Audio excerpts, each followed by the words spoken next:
राधे राधे मेरे प्यारे भाइयों बहनों माताओं व बंधुओं, संस्कार की बातें चैनल में आपका स्वागत है। बंधुओं, आज पुत्रदा एकादशी के दिन मैं आपको श्रवण करवाने जा रही हूँ गजेंद्र मोक्ष की कथा। बंधुओं, हर मनुष्य को एकादशी के दिन गजेंद्र मोक्ष की कथा अवश्य सुननी चाहिए। गजेंद्र मोक्ष की कथा सुनने से भगवान अपने भगत को हर संकट से उबार देते हैं। इसलिए बंधुओं, आज पुत्रदा एकादशी के दिन गजेंद्र मोक्ष की कथा सुने और अपने संकटों से छुटकारा पाएं। बंधुओं, यदि आपने YouTube चैनल संस्कार की बातें अब तक सब्सक्राइब नहीं किया तो जरूर करें और बेल आइकन दबाना ना भूलें, ताकि आपको हमारी आने वाली सभी वीडियोस की जानकारी सबसे पहले हो सके। बोलो विष्णु भगवान की जय हो, लक्ष्मी नारायण की जय हो। श्री सुखदेव जी ने कहा, बुद्धि के द्वारा निश्चय करके तथा मन को हृदय प्रदेश में स्थिर करके वह गजराज अपने पूर्व जन्म में सीखकर कंठस्थ किए हुए सर्वश्रेष्ठ एवं बार बार दोहराने योग्य निम्नलिखित स्त्रोत का मन ही मन पाठ करने लगा। गजराज ने कहा, जिनके प्रवेश करने पर अथवा जिनकी चेतना को प्राप्त करने पर ये जड़ शरीर और मन आदि भी चेतन बन जाते हैं, अर्थात चेतन की भांति व्यवहार करने लगते हैं।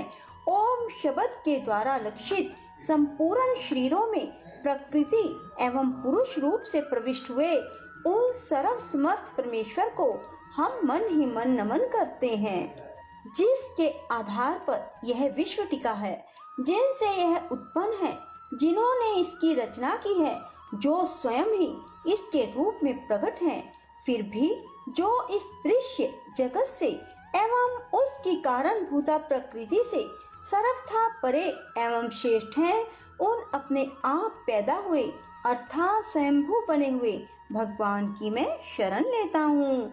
अपनी संकल्प शक्ति के द्वारा अपने ही स्वरूप में रचे हुए और इसीलिए सृष्टि काल में प्रकट और प्रलय काल में उसी प्रकार अप्रकट रहने वाले इस शास्त्र प्रसिद्ध कार्य कारण रूप जगत को, जो अकुंठित दृष्टि होने के कारण साक्षी रूप से देखते रहते हैं और उनसे लिप्त नहीं होते, वे चक्षु आदि प्रकाशकों के भी परम प्रकाशक प्रभु मेरी रक्षा करें।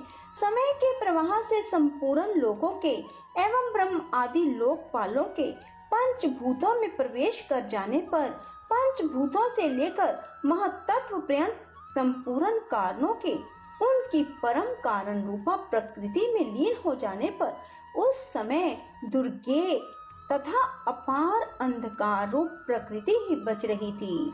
उस अंधकार के परे अपने परम धाम में जो सर्वव्यापक भगवान सब और प्रकाशित रहते हैं, वे प्रभु मेरी रक्षा करें। भिन्न भिन्न रूपों में नाट्य करने वाले अभिनेता के वास्तविक स्वरूप को जिस प्रकार साधारण दर्शक नहीं जान पाते, उसी प्रकार सत्व प्रधान देवता अथवा ऋषि भी जिनके स्वरूप को नहीं जानते, फिर दूसरा साधारण जीव तो कौन जान सकता है अथवा वर्णन कर सकता है। ऐसे वे दुर्गम चरित्र वाले प्रभु मेरी रक्षा करें। आसक्ति सर्वथा छूटे हुए संपूर्ण प्राणियों में आत्म बुद्धि रखने वाले, सबके अकारण हेतु एवं अतिशय साधु स्वभाव मुनिगण, जिनके परम मंगलमय स्वरूप का साक्षात करने की इच्छा से वन में रहकर अखंड ब्रह्मचर्य आदि अलौकिक व्रतों का पालन करते हैं, वे प्रभु ही मेरी गति है। जिनका हमारी तरह कर्म के कारणवश ना तो जन्म होता है, ना जिनके द्वारा अहंकार द्वारा प्रेरित कर्म ही होते हैं, जिनके निर्गुण स्वरूप का ना तो कोई नाम है ना रूप, फिर भी जो समय अनुसार जगत की सृष्टि एवं प्रलय के लिए अपनी इच्छा से जन्म आदि को स्वीकार करते हैं, उन अनंत शक्ति संपन्न परब्रह्म परमेश्वर को नमस्कार है। और प्राकृत आकार रहित अनेकों आकार वाले अद्भुत कर्मा भगवान को बार बार नमस्कार है। स्वयं प्रकाश साक्षी परमात्मा को नमस्कार है उन प्रभु को जो मन वाणी चित्त वृत्तियों से सर्वथा परे हैं, उनको बार बार नमस्कार है। विवेक को पुरुष के द्वारा सत्वगुण विशिष्ट निवृत्ति धर्म के आचरण से प्राप्त होने योग्य सुख के देने वाले और मोक्ष सुख की अनुभूति रूप उस प्रभु को नमस्कार है। सत्व गुण को स्वीकार करके शांत, रजोगुण को स्वीकार करके घोर, तमोगुण को स्वीकार करके मूढ़ की भांति प्रतीत होने वाले भेद रहित सदा संभाव से स्थित ज्ञान घन उन प्रभु को नमस्कार है। शरीर व इंद्रियों आदि के समुदाय रूप संपूर्ण पिंडों के ज्ञाता, सबके स्वामी साक्षी रूप आपको नमस्कार है। सबके अंतर्यामी, प्रकृति के भी परम कारण किंतु स्वयं कारण रहित उस प्रभु को नमस्कार है।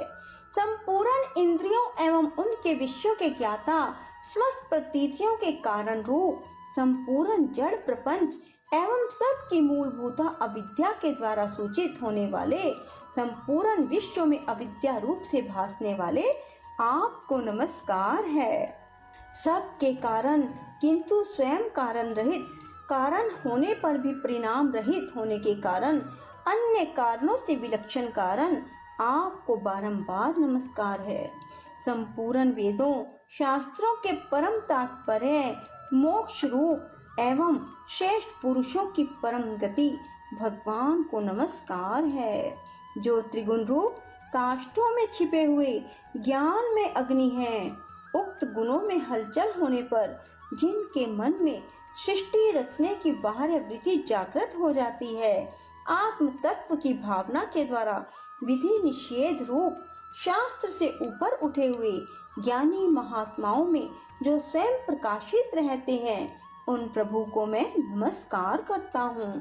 मुझ जैसे शरणागत पशु तुल्य अर्थात अविद्याग्रस्त जीव की अविद्या रूप फांसी को सदा के लिए पूर्ण रूप से काट देने वाले, अत्यधिक दयालु, दया करने में कभी आलस्य न करने वाले नित्य मुक्त प्रभु को नमस्कार है। अपने अंश से संपूर्ण जीवों के मन में अंतर्यामी रूप से प्रकट रहने वाले सर्वनियंता अनंत परमात्मा को आपको नमस्कार है।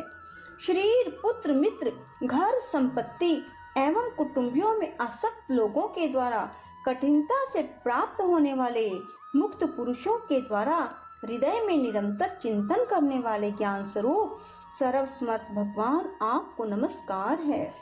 जिन्हें धर्म, मनोवांछित भोग, धन और मोक्ष की कामना से भजने वाले लोग अपनी मनचाही गति पा लेते हैं, अपितु जो उन्हें अनेक प्रकार के अयाचित भोग, अविनाशी पाशर शरीर भी देते हैं, वे अतिशय दयालु प्रभु मुझे इस विपत्ति से सदा के लिए उबार लें।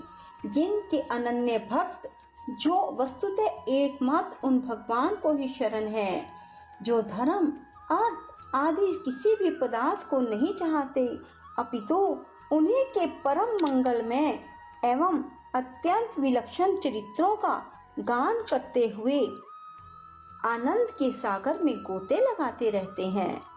उन अविनाशी, सर्वव्यापक, सर्वश्रेष्ठ ब्रह्मा आदि देवों के भी नियामक और भक्तों के लिए अप्रकट होने पर भी भक्ति योग द्वारा प्राप्त करने योग्य, अत्यंत निकट होने पर भी माया के आवरण के कारण अत्यंत दूर प्रतीत होने वाले, इंद्रियों के द्वारा अगम्य, अत्यंत दुर्विज्ञेय और अंत रहित किंतु सब के आदि कारण सब ओर से परिपूर्ण उन भगवान की मैं स्तुति करता हूँ। ब्रह्मादि समस्त देवता, चारों वेद, संपूर्ण चराचर समस्त जीव आकृति के भेद से जिनके अत्यंत क्षुद्र अंश के द्वारा रचे गए हैं, जिस प्रकार प्रज्वलित अग्नि से लपटे सूर्य से किरणें बार बार निकलती हैं और पुनः अपने कारण में लीन हो जाती हैं, उसी प्रकार बुद्धि, मन, इंद्रियां, नाना योनियों में उत्पन्न होने वाले शरीर एवं यह गुणमय प्रपंच जिन स्वयं प्रकाश आत्मा से प्रकट होता है, पुनः उन्हीं में लीन हो जाता है।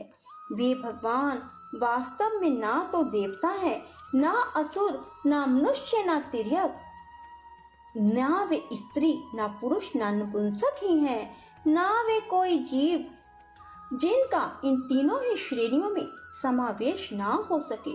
ना वे गुण है, ना कर्म, ना कार्य है, ना कारण ही है। सबका निषेध हो जाने पर जो कुछ बचा रहता है वही उनका स्वरूप है। वे ही सब कुछ हैं। ऐसे भगवान मेरे उद्धार के लिए आविर्भूत हों। मैं इस ग्रह के चंगुल से छूटकर जीवित रहना नहीं चाहता, क्योंकि भीतर और बाहर सब ओर से अज्ञान के द्वारा ढके हुए उस हाथी के शरीर से मुझे क्या लेना देना है।